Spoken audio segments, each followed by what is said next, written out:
Texas Chainsaw Restorations.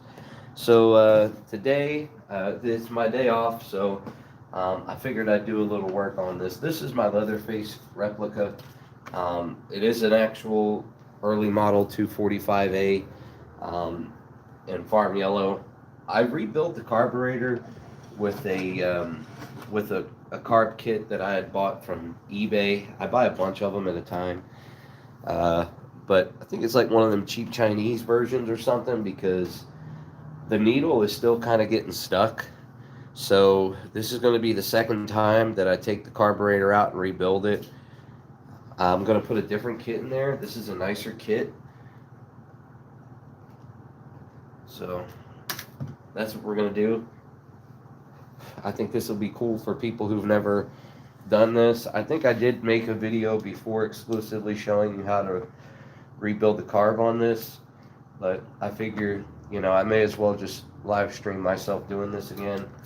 So, the second time that I've had to redo this carburetor, you definitely get what you pay for, guys, with some of the aftermarket parts for these things. A lot of this stuff is made in China, and it's not a bash. I'm just saying, like they make a bunch of it for a cheap price, so that's why a lot of it doesn't hold up. But yeah, here's the clutch cover. Take the bar off. Bar and chain.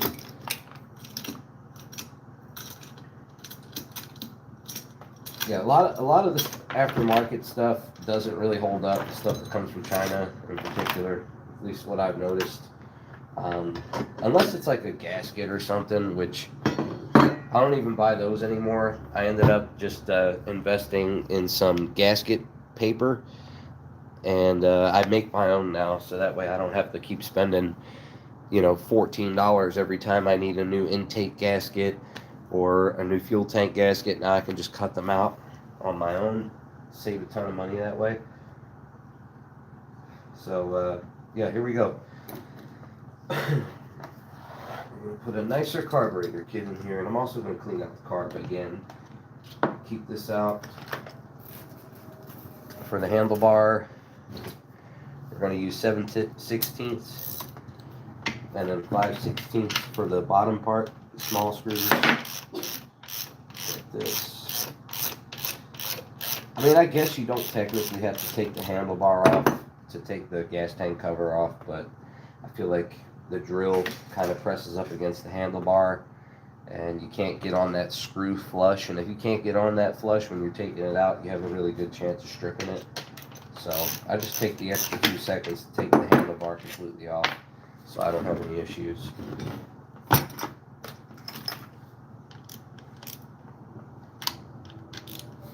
Crack these bottom ones loose. Finish it with the drill.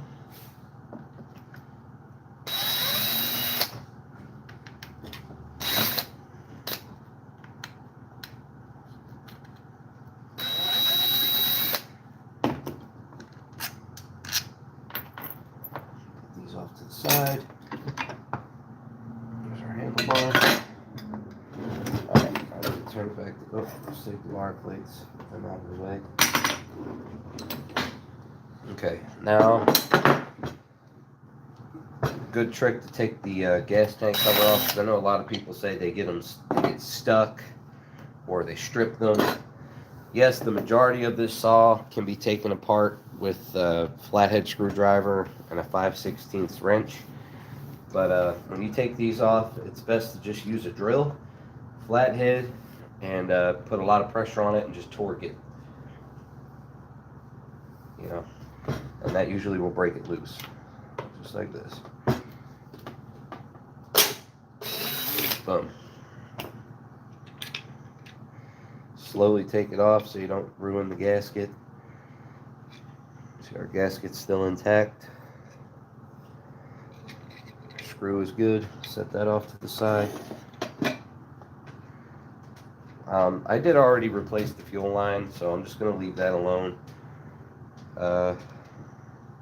We are going to have to take this fuel line off, though, just so I can take the carb out. Also, we're going to pull this out. I did replace the cotter pin that's holding the choke lever on. You can get a bunch of these at Ace Hardware for cheap. I think they're made of like copper or something. Just that's it. Then we're gonna take out the idler screw.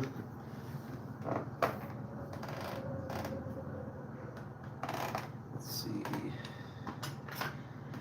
flathead screwdriver.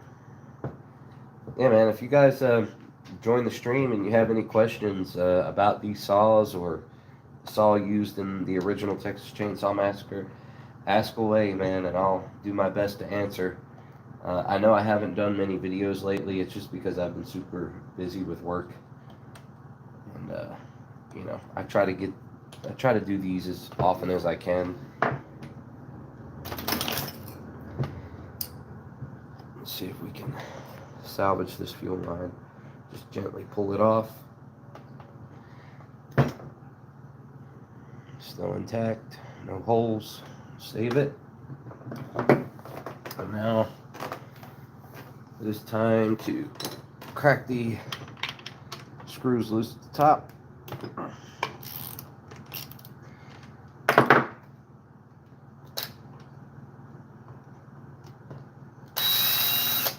I actually was going to do this stream earlier, but I had to take my oldest kid to karate. This one down here is kind of a pain. But before that, we're going to take out this screw here because it'll give us a little bit more room to work with the wrench. You'll see what I mean in a second.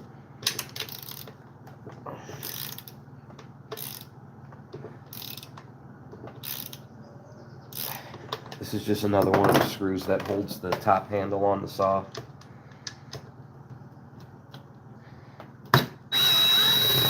I've seen guys actually just leave it out. I mean, it's not terrible. But yeah, we'll put that with one of the carb screws. Then we can finish loosening this one. It's actually chewing up my screwdriver quite a bit.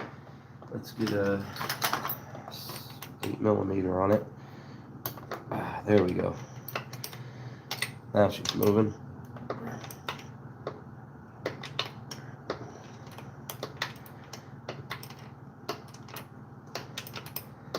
I guarantee with this newer carb kit, I wish I remembered the name of the seller or the company that made them. Maybe I'll find it and I'll share the link in the description of this video so you guys can get your hands on one.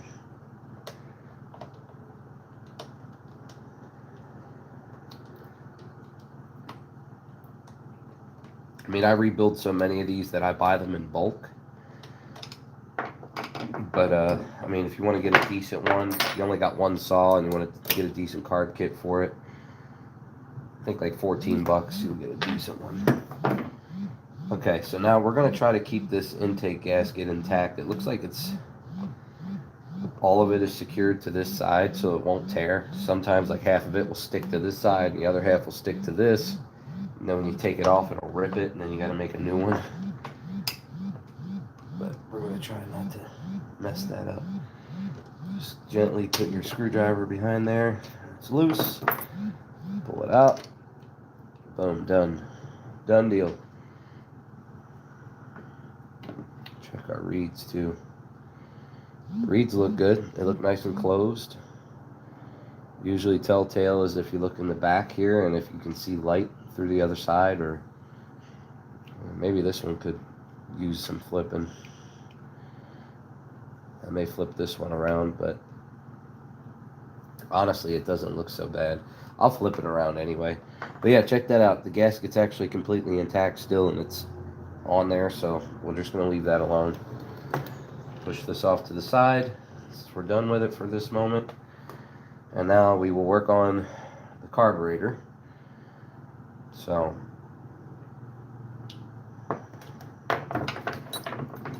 take these long screws out of the front.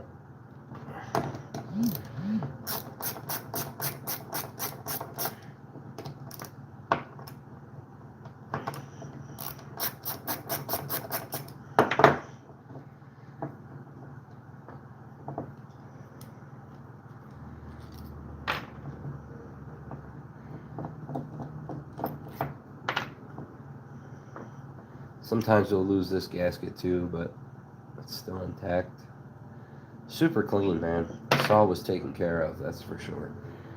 Let me see if we got any comments. Am I selling any 245As? So as of right now, I just sold one that was listed on Marketplace for about 2 weeks or so, and it finally sold. As far as any original, like early model saws like this, I won't be selling any, but I will be selling another restoration soon.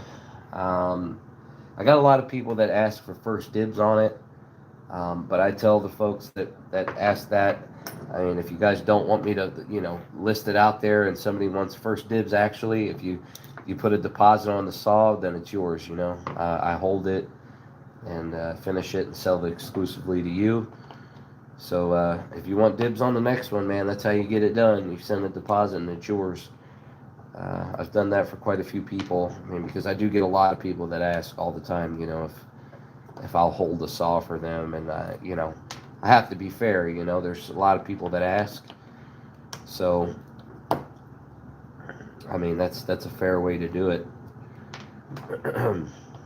But if not, just keep checking my Facebook page and then here on YouTube, because I usually post what's for sale on here. I even posted that most recent saw. There's the top of the carb. This gasket feels pretty good still. The screen's a little clogged, I can see. Got a tool for that. Get that out, because I really don't want to be digging in there with pliers.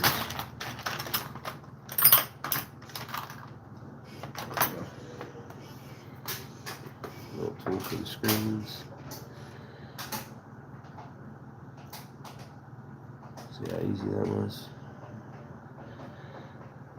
I don't know if you're going to pick that up on camera, but there's definitely some dirt in there. I'll replace that. Alright, now we're going to take the jets out. Good way to remember that, guys. Low jet is on the left. It's even marked here. LH, low, high, low, high. L for left.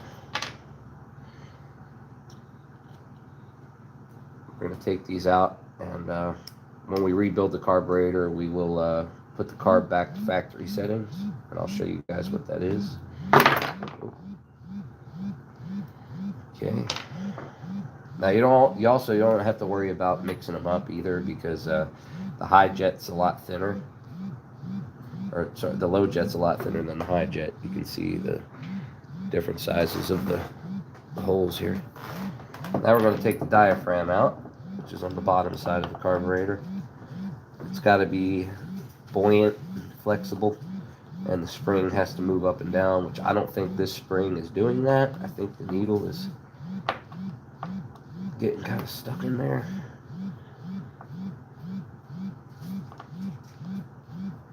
Which sometimes, guys, you don't always have to replace the entire carburetor, like all of the gaskets and stuff. Sometimes you get a saw and you just get to take it apart and spray it out with some carb cleaner and then put it back together and you're good to go. Sometimes, some of the channels and stuff in there get gunked up. You want to be careful when you take this off, though. See, this diaphragm's still got some play in it, so I don't think I'm gonna, like I said, this is I already put a new carb kit in there, but it's not you can tell it's all new. It's just that this part here, see, I can tell that needle's not moving. That's what I mean right there. So we're gonna address that right now. Let's take out the screw and the hinge.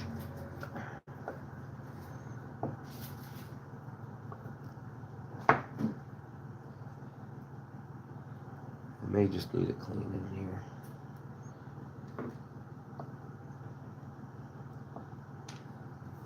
The needle out.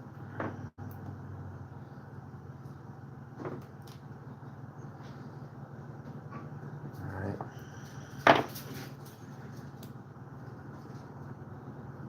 Now we're going to to spray this bad boy out.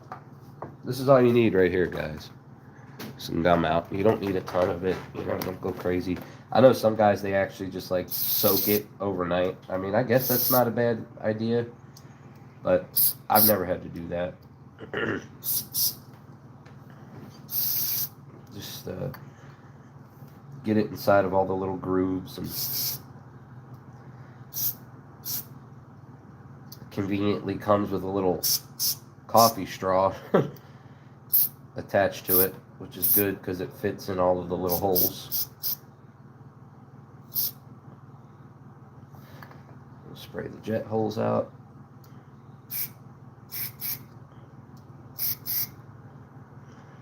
I also like to do that from the bottom.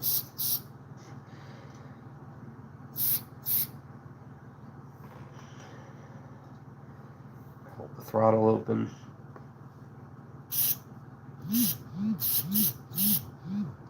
Choke. And honestly, you guys, that probably should have did it, especially where the needle goes. Okay. So now for reassembly, just do it the same way. Start here. Ready. I don't like that.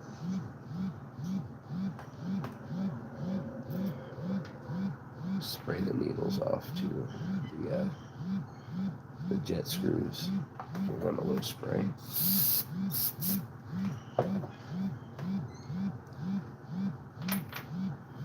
But yeah, you see your diaphragm right here. It's like a fabric.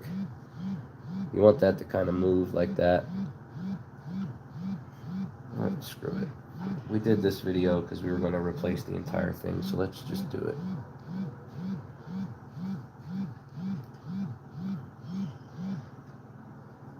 That off to the side.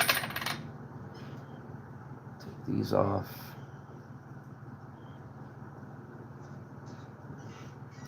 Sometimes you can save these and put them on other saws. Like, there's been a few times where I've taken these apart, and this diaphragm here, if this diaphragm is stiff and it doesn't do that, then it's time, you got to get rid of it, and you have to change it. Like, I've had them where they were so dried out that you go like this and they snap like potato chips. That's what you don't want. You want to make sure that it's nice and buoyant and it's got some give. And I honestly think this saw is going to run really well with this new kit. Here we go. New kit. Now, a lot of them don't come with the spring for some reason. A lot of them don't come with a new spring, and they also don't come with this screw either. The screw that holds the hinge down, that's connected to the needle.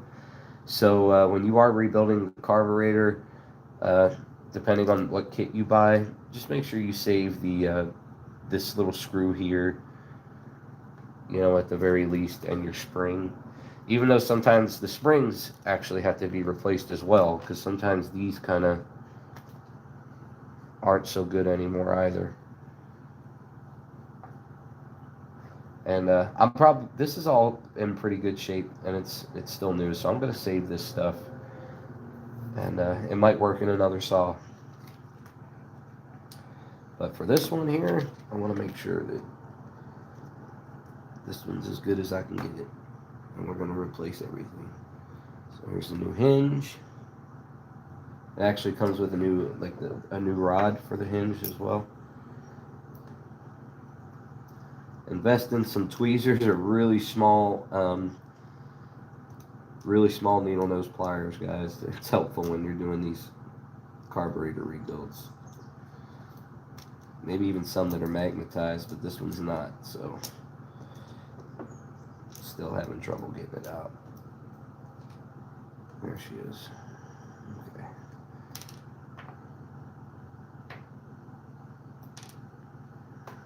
Let's see. Let's try that again. Alright. Get that hinge back. Make sure it's not upside down either. I know this is really small, you guys, but so there's kind of like this little nip on the end here. That part goes into the top of the spring. So you want that like that. Now we're going to put our new spring in the hole here. Oh, there goes the rod. I'll get that in a second. Trusty needle nose. Put that down there, like so. Grab that rod that I dropped.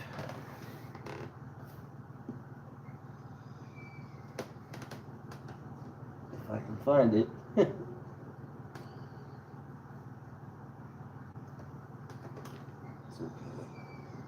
got it. Okay. Hinge.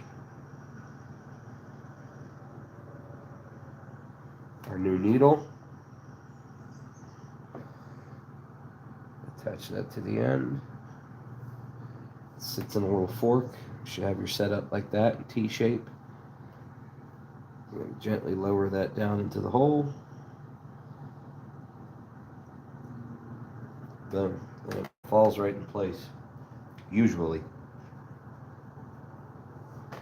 Then your small screw here that holds the hinge down. Now this is very, very important, guys. I know a lot of people make this mistake when you're rebuilding the carburetor. You replace all this, and they put this part back in, and they go to start the saw, and it starts flooding on them, and they're like, well, why is it flooding? I don't understand what I did. You've got to make sure that this hinge and levering arm here is completely flush with the bottom of the carburetor, because if it is not, that needle will get stuck, and the saw will flood. You know, it's not the carb kit a lot of the times. Sometimes it's just, you know, those really small, you know, details that you may miss that'll cause a problem. You know, these things are very touchy and they're very finicky, so you got to make sure that they're set up just right. It has to be level with the bottom of the carb. Trick that I use really is just, once I get it set, I kind of hold it like this and eyeball it, like I can see that it's on an angle right now. It's not straight, so I'm going to have to press this side down further into the groove so it sits just right, because, you know, we don't want this saw to flood. We want it to run like new again. So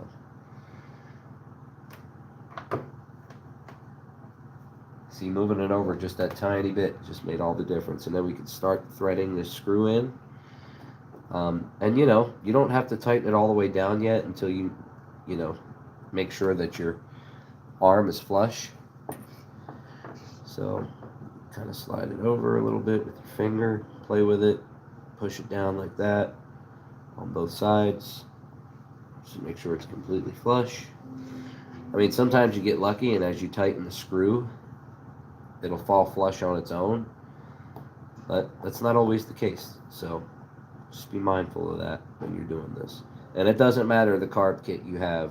That's an issue that'll happen no matter what if you don't catch it. So now that's perfect. We give it a little press. You see the needle moving up and down now. No issue. Looks good. Okay, now let's get our new diaphragm gasket. I know a lot of guys think that you should put the diaphragm on first and then the gasket. It's actually the opposite, folks. You got to put this gasket on first. So put your gasket on first. Just line it up. Boom. Then your diaphragm. Make sure you get that little hook in that end of the fork there. Just very gently slide it like this.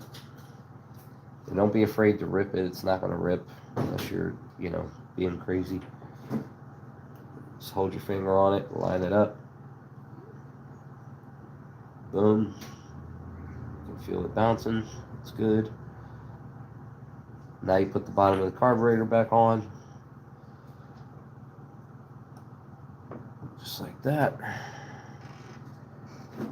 Screws. Remember, the small headed screws are for the bottom. The bigger headed screws are for the top.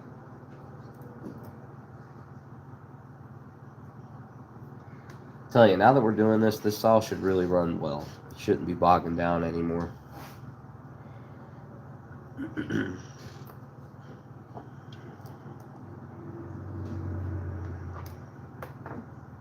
Tighten these back up. Don't tighten it so much that you strip it. Just make sure it's tight so it's sealed. And then a lot of, suction will kind of help too. It'll create suction and it'll seal up nice and good by then too.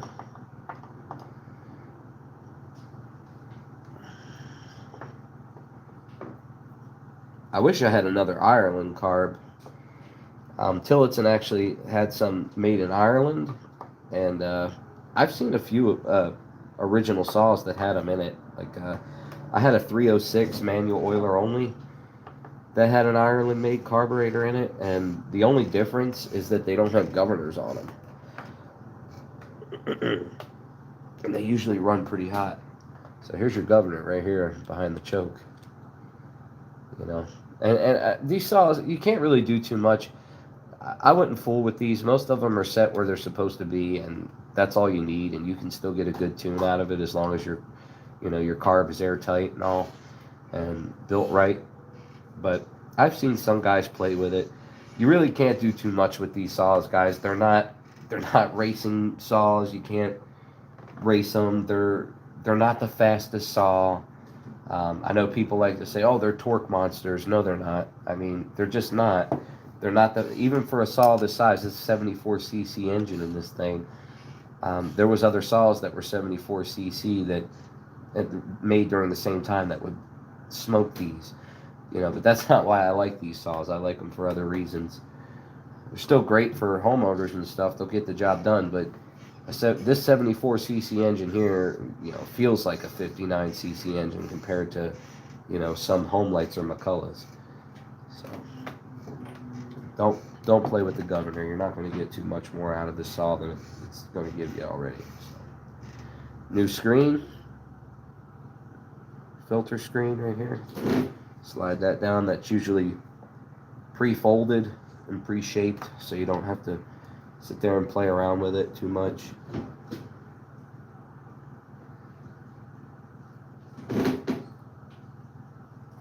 Press that down in there. Now we're not taking the check valves out or anything like that because it doesn't need it. Just what we've done is all it needs. Then your thin gasket first for the top.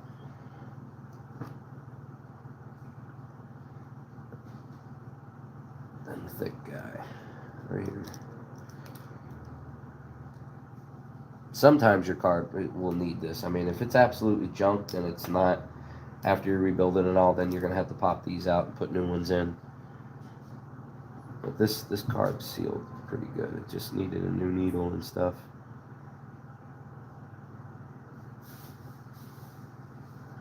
Most of these saws, guys, the biggest issues with them is the carburetors and the coils.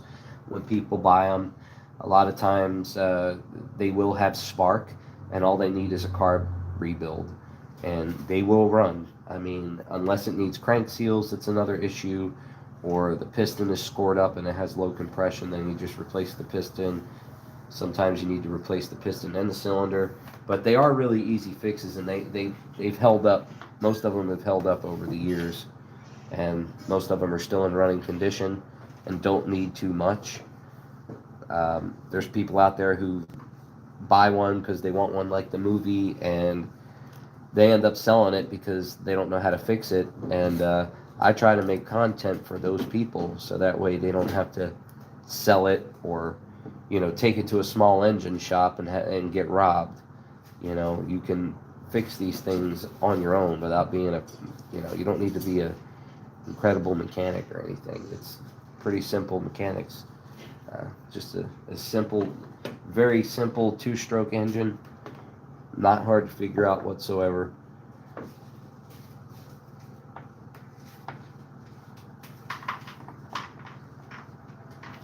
But that's usually the main issues. Like I've had over 100 of these saws at this point.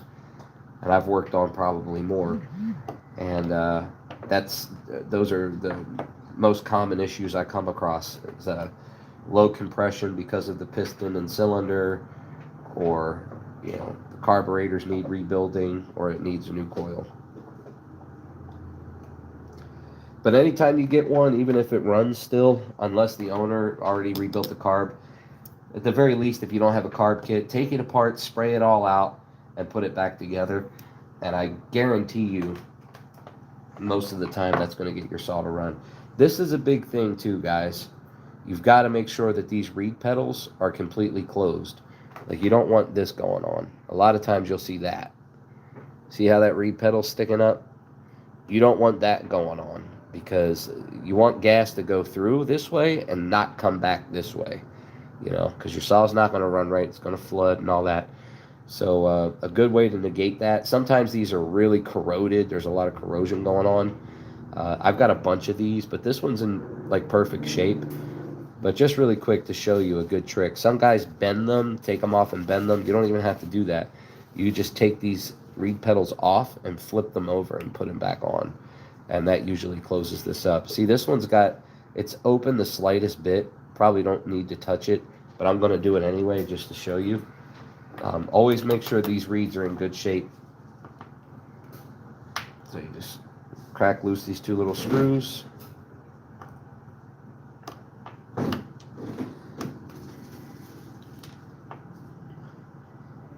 Yeah, it is pretty common for these to get kind of corroded. If that's the case, you can find these on eBay all day long for dirt cheap. Take that piece off, and then look, no bending, no nothing. Just take it off and flip it over.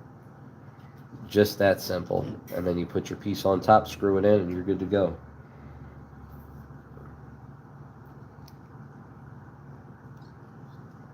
And then some more, some other issues that pop up on these saws. It's a big one, and usually is the determining factor on whether or not somebody wants to try to get it to run or not, is the crank seals. I think that a lot of people misdiagnose their saws as needing crank seals, because out of all of the saws that I've worked on, I can count on one hand how many times I've actually had to replace the crank seals. Now, if you're blowing air through this thing and you see, you spray the soap on the clutch side or the recoil side and you see air coming out of there, then yes, you're going to need to replace the crank seals, more than likely. But a lot of people misdiagnose their saw as needing crank seals, and it's usually something as simple as the saw just isn't being tuned right. I'm not saying that it's not common for them to have air leaks, because sometimes you can. Like, I had somebody send me a saw one time, and they were like, yeah, I rebuilt the carburetor and everything, and when I tilt the saw on its side, it revs up really high and it dies out. He swore up and down he needed crank seals. So I got my hands on it. I checked the crank seals, no air coming out of them. As it turns out, it was just this screw right here that holds the carburetor to the block.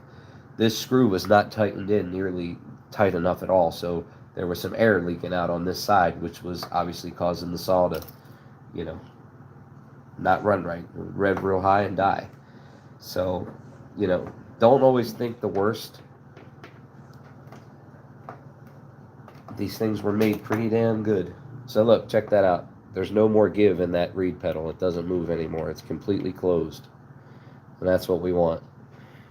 Can't see any light coming through the other side.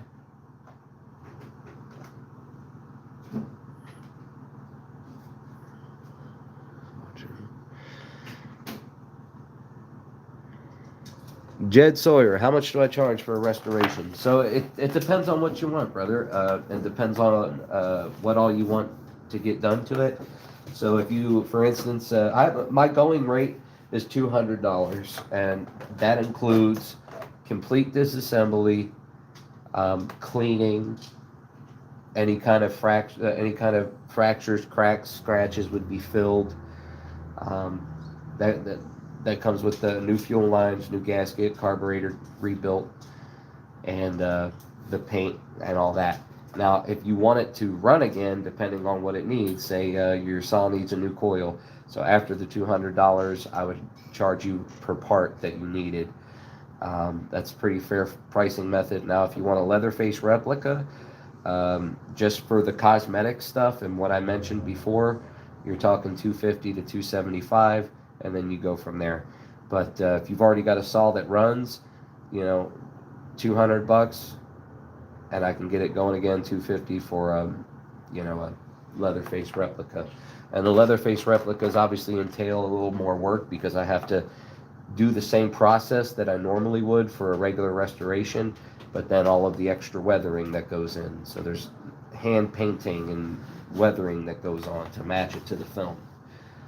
But if you guys, anybody out there would like to book a restoration with me, if you have a 245 or 306A you want redone, contact me on my Facebook page, Texas Chainsaw Restorations.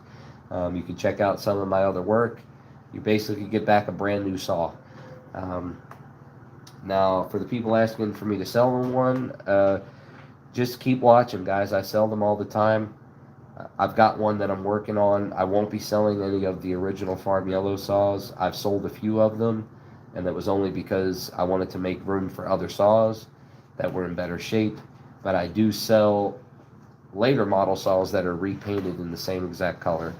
You can check my work out. A lot of the times you can't tell the difference in a genuine early model and saws that I've painted because I've put that much time and effort into matching it. I got the right paint and everything, so it's worth it, guys. Trust me, because if you think you're going to find an original early model in really good shape, think again, because they're incredibly scarce. Now, regular 245As, later model saws, they are not scarce. They pop up all the time. So you might be able to get one of those between $40 and $300, $400. And then you send it to me and I'll repaint it to look exactly like this saw. Now, to get this back together, you put the reeds in first.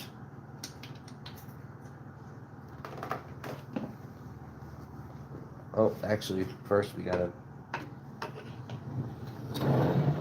attach the carburetor back to the block here.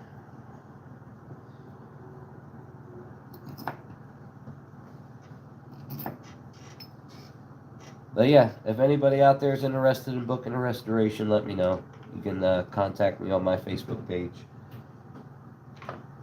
Same name, Texas Chainsaw Restorations. I've done restorations for people all over the world. I've got them in Australia, Norway. I've got one in France, several in the UK, one in Canada so far. And I've sold tons of saws all over the United States. My goal is to get these kind of saws in the hands of as many fans as possible. Or you could get the Trick or Treat Studios Leatherface saw, which is actually pretty cool, man. I think that's a neat little thing. I'll tell you what, when I was a kid and I first was interested in the Texas Chainsaw Massacre, I wish they had stuff like that, because I would have got one, I'm sure. We're going to put the jets back. Oh, yeah. So I'm going to show you guys how to get this back at factory settings. Let's see. We got some comments here.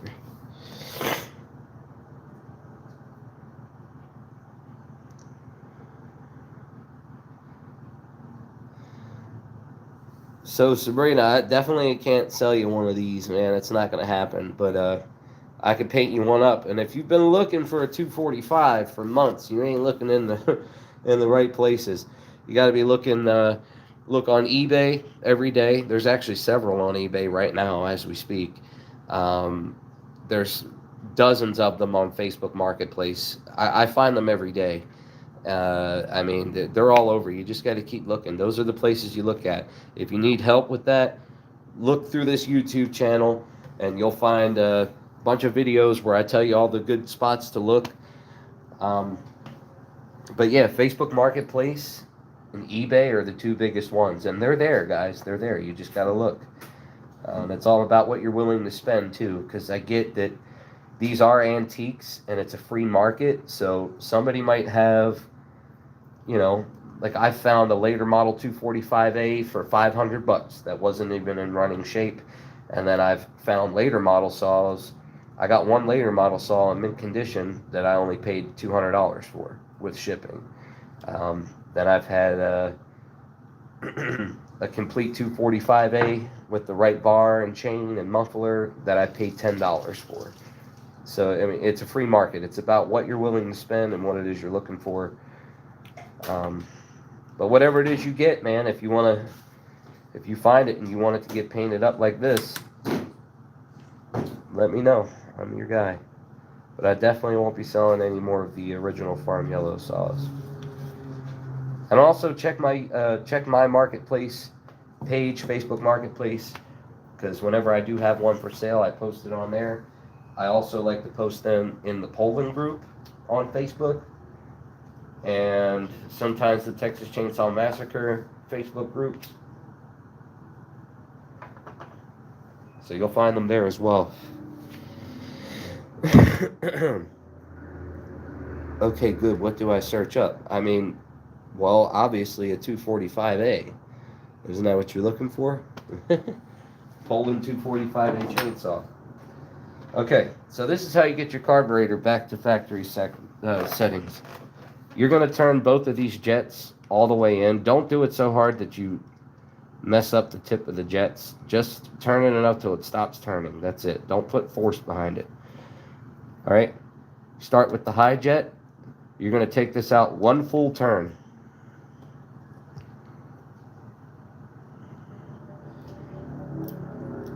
Boom. There's one full turn on that high jet.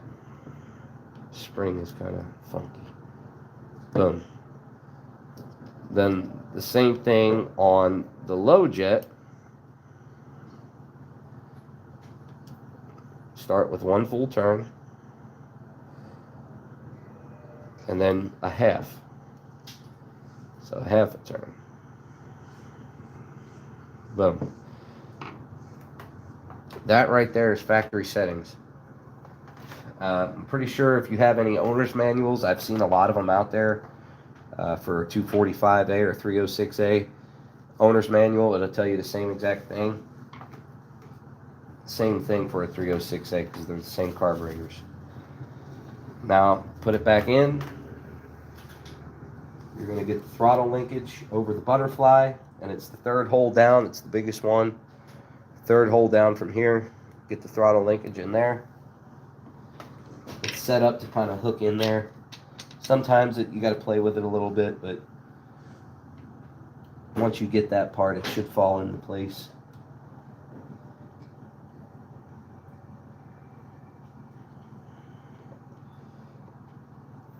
And then you gently slide the jets inside the gasket like this.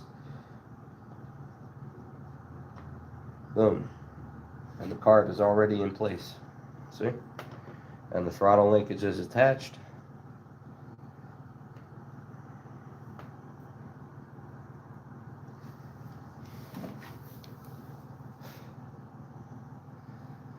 Yeah, of course, man. I'd try. You're welcome. Real Leatherface. I try, man. I try to.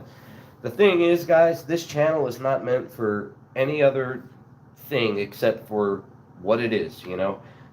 When I first got into this hobby, I've been obsessed with the Texas Chainsaw Massacre since I was a little kid, and I wanted a 245A more than anything, and I didn't get my first one till I was maybe 15, which was about 16 years ago. And back in those days, early days of the internet and all, there really wasn't that much information about this out there. And even still to this day, it's kind of just, you're going to every corner of the internet looking for information, watching YouTube videos and reading articles and watching documentaries and all that to learn about this. So what my goal is with this channel is to put as much information as possible about this saw in one place for people to come see and learn about it. You know, and it's not just the movie saw. It's all about, you know, Poland itself too, and the 245A. It's history at the company of Poland, the evolution of it, you know, so I can help people identify what saw they have, Shout out to my buddy Joe. He's got an awesome channel. Mineral Man. Oh man, I'm flunking up his name, but he's got a hell of a lot of vintage chainsaws and stuff. But actually, been working with him lately, sending him some serial numbers so we could start dating these things, because there's no solid way out there to date your saw, to date a 245A off of the serial number. So we're getting all that documented and putting it on the internet. So you can come to this YouTube channel and find all the information you need about the saw you have, whether it's an early model, whether it's a later, or it was built in 72 or 76, what kind of parts it has on it. So yeah, that's what this channel's for, and all the TCM fans out there who want the most accurate Leatherface saw they can get their hands on, and how to make one, and all that good stuff. That's what my channel is for. Because I wish there was a YouTube channel like this when I started out doing this. The two YouTube channels that I watched the most 10 years ago and a little after that was my friend Josh Hoskins, Bubba Sawyer, and the one and only legendary Mr. Mike Spencer at Classic Poland Saws, who's been, my biggest inspiration for these saws. His channel, guys, you just see the quality of the restorations he's done. And he doesn't just exclusively work on 245As. He does all kinds of Poland saws. But obviously, before I came out doing this to the scale I am now, Mike Spencer was the only guy really turning everybody's saw into an early model. And he basically went through the same process I did, experimenting with all kinds of different types of paints and all of that stuff. But Mike's never gone too deep into the horror part of it. Like I said, he's worked on a ton of different Poland saws. I exclusively try to keep this 245s and 306As. And, I go the extra mile with all the details from the movie, which Mike doesn't, but that's fine, Mike does phenomenal work. I'm a big fan. Big fan. He's been a great help to me, too. Tighten these up. Make sure these are tight, guys, because you don't want any air leaking out of here. You get air coming out of here and your saw's not going to run right.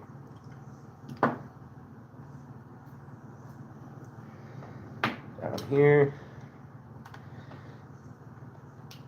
This is that damn screw that gives people a lot of problems. That's where your 8mm wrench comes into play. And about finding the whole early models, they're out there. There's not many 245s left in the world, early 245s, and that's because most of them were bought up. Once people started collecting, TCM stuff in the 80s and 90s, a lot of the 245s were bought up. But the 306As, they pop up quite a bit. There's actually an early model 306A right now on eBay for like $425.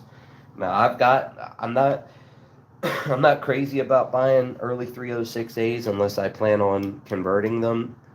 But if it's got an all original decal still intact, I'm not going to buy it. I'm just going to leave it alone. I have an early model 306A that's in like really good condition, and I'm happy with it. But you'll find those. They are out there. You got to remember, too, the reason why you find more later models than early models is because this version of the 245A was only made for a year. That's it. And the Farm Yellow one I'm on eBay right now. I split my screen. I'm not finding any. It's on there. Unless it's sold since this morning, it is there. It's for $425. But they only made the Farm Yellow 245 for 1 year. They made the Farm Yellow 306A for 2 years. And then, of course, they had the 221, the 222, and the 223, which is basically a 245, same engine, but it had a decomp system in it and all, so it's just a little different. But the Mopar green version of this saw came out they started doing it right after Emerson Electric bought them, or bought into the company, which was 72. And they made them like that all the way up until they were discontinued in 1980. So that's why there's a ton of green 245As and not many farm yellow ones. I've been blessed, man. I've found quite a few of them. And I know a few guys that have some of them. I know a guy who's got about 3 or 4 of them, maybe more. But that's all he exclusively collects, you know. And I've converted quite a few early 306As into 245s. Because, you know, there are some people out there who believe that that's what the movie saw was. Even though Gunnar Hansen said it in his book, I've made videos proving that that's not accurate. I mean, it's you know, there's a lot of different versions of things that have been out there about the movie and all. And the biggest point that I make is nobody was converting 306As into 245s before that movie was popular. You know, it serves no purpose. Like, I just can't think of any reason whatsoever why the film crew or the person who owned the saw would have converted the parts. Like I said, it doesn't serve any purpose whatsoever. And if they did, I mean, it would have still had a 306A clutch cover. The movie saw was an all original early 245A. And that's why all of those have been bought up. Put the gasket back in. I know that there are rubber gaskets too. I personally don't like the rubber gaskets because, to me, they make the tank sit a little too high. I mean, obviously, yeah, if you tighten them down good and they, you know, they press in place over time, but they always sit a little higher, and I don't like that. With the cork ones, which is what was on the originals, like this, they sit better, I think. I'm going to press this on. I'm going to make sure it's lined up right here. Take a peek around the edges, make sure you're sealed up. Apply some pressure. And you can get your screw started. I've seen guys put their foot on it, you know, hold their foot down on it on the ground and screw it in. I mean, you could do that if you wanted to, but I prefer to let the tools do the work for me. We don't exert that much energy doing this. All right, we'll give it a little peek. It's nice and level, no gaps. And now we torque it, same way we took it off. Press it.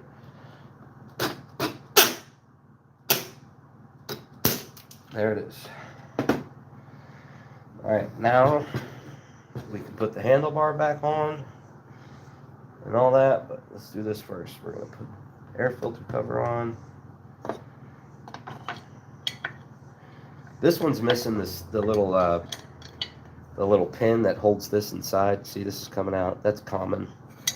There's usually a little pin on the inside that holds this sleeve in place, so it moves, but it doesn't fall out. But that's all right. Just, you know, be mindful of that when you take it off if you have one that's loose like that.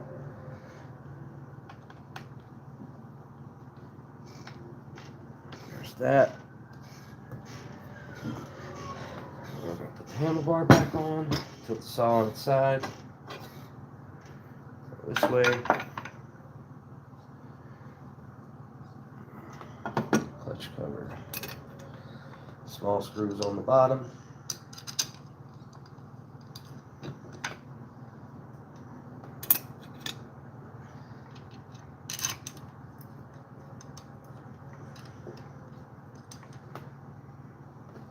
Finish it with the drill.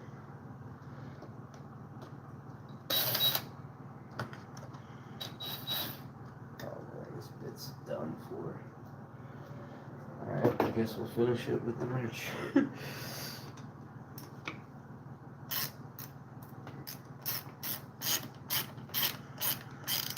But yeah, guys, you see, that's how easy it is. And I mean, I've been sitting here talking and stuff too, so I haven't been working as fast as I probably normally would if I was just kind of doing it.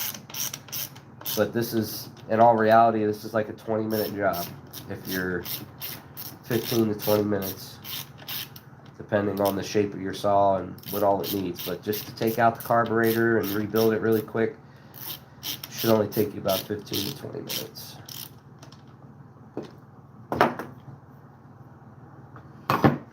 Big screw on the top.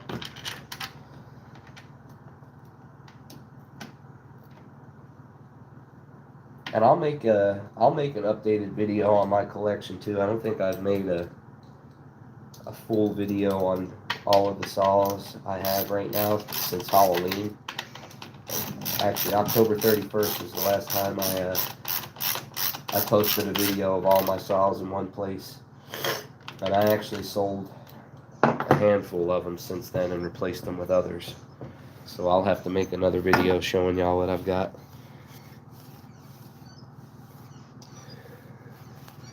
So I did see it. By the way, why does the 306 have the same thing on the front like the, I don't know, what's it called? I don't understand what you're saying.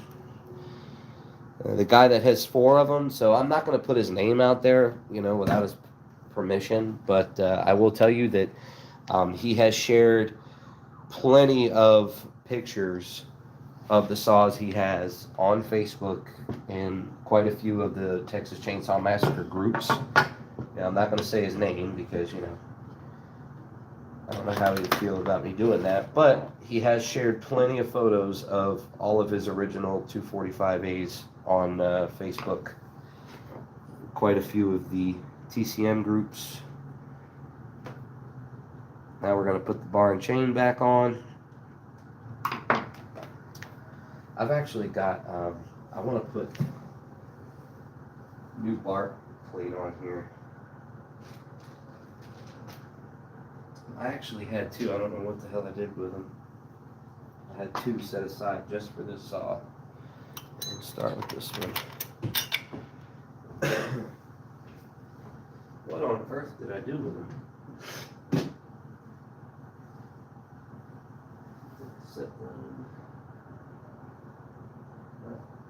I'm not sure what I did with them. So I guess this one I'll have to do for now. That's fine. Let's put the bar back on. Back this up so y'all can see what I'm doing. Serial number facing out towards the clutch cover side. Make sure you put your tensioner screw all the way to the back. Slide it over just like that. And we're going to put our chain back on. Make sure it's not on backwards. Remember, if you're looking at the saw from this angle, big tooth on the left. You want going that way. The chain spins this way, not that way. So put it around the clutch, into the sprocket. Gently run it over the bar. It falls into tracks. Boom. And then you can start tightening it up. The screws in the front.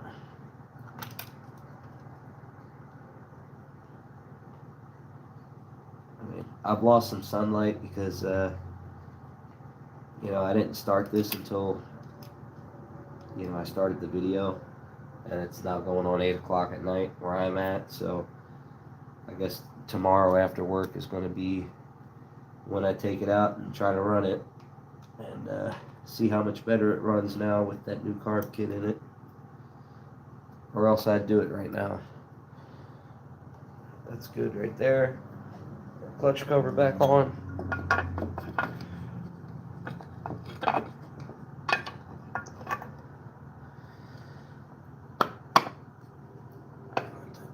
Make sure that goes under the lip of the gas tank, just like that.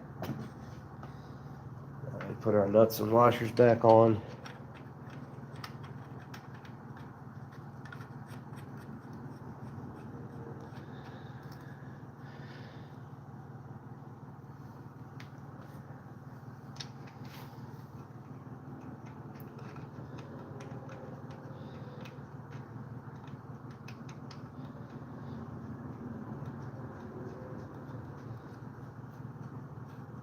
I mean, like the clutch cover or something. I still don't understand what you're asking me.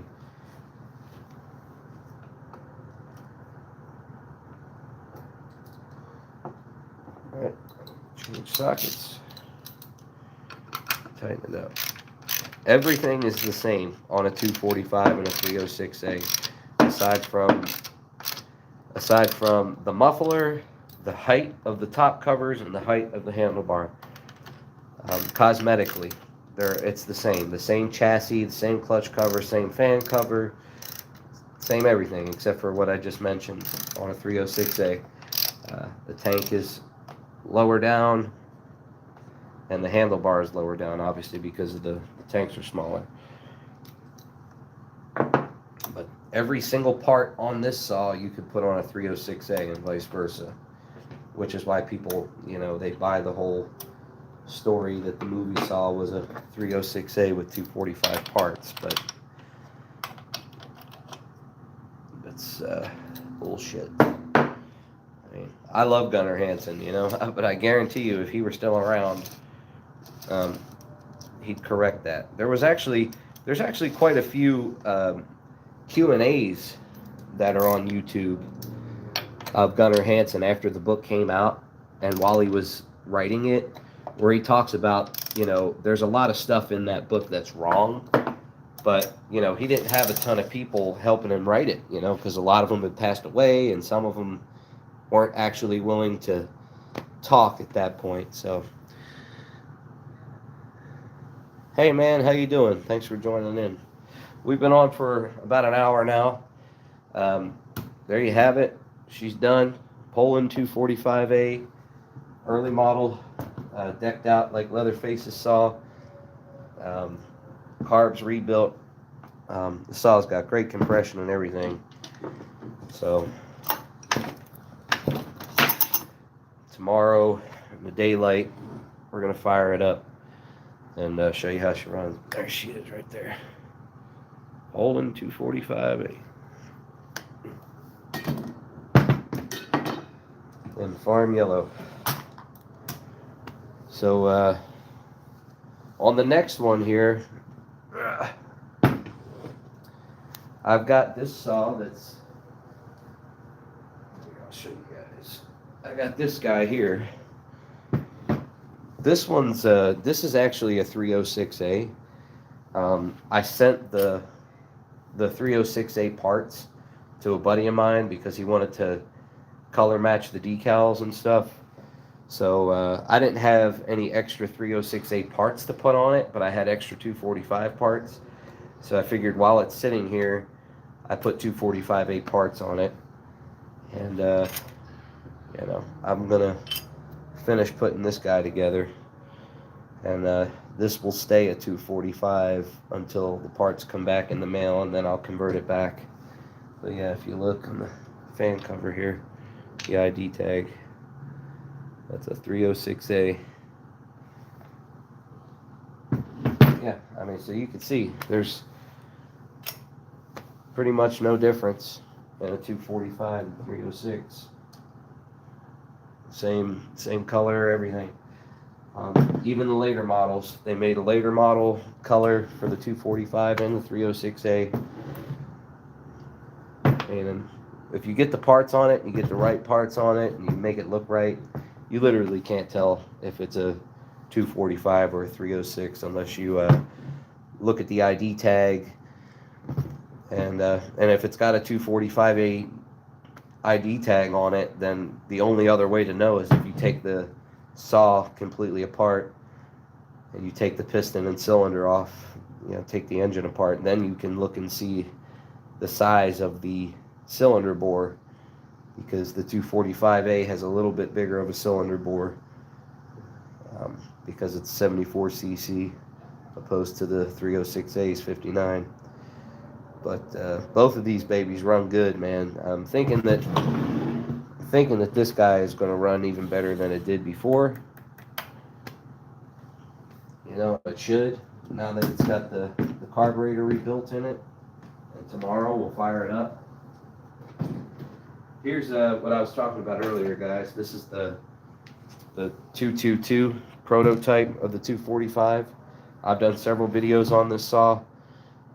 This was built and made in 1968, 2 to 3 years before the 245A came out. The only difference between this and the 245A is the clutch cover. Obviously, they started putting decals on it, and they made a bigger foot on the clutch cover eventually, so that way, see, you see the saw sits really close to the ground, so they added a bigger foot, so the saw sat more like that, you know.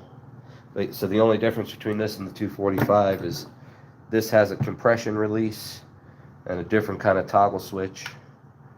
You know, your toggle switch is up here as opposed to here, but everything else is the same. You know, you'll even find there's some guys out there who have all original 245As that have this gas tank cover on it, where the gas tank screw is or cap is towards the back rather than the front. So yeah, this is basically just a really early 245 prototype. And right after that, they made them look like this. This is pretty much mint condition early 245 that I just put a scabbard on. I just got this scabbard in the mail. I'm digging it a lot. Yeah, this guy here is in phenomenal shape. ID tag. And then eventually after Emerson Electric bought in, they turned into this. You know, Mopar green. It's a darker color with a different bar stencil and handlebar grip. But same saw. Just those differences. ID tag. So there you have it, man. Thank you guys for watching this video, and I hope this was helpful to anybody out there who needed to rebuild a carburetor on their 306 or 245. And I guess I'll see you guys on the next one. I'll post a short tomorrow of that Leatherface replica running. So y'all have a good one.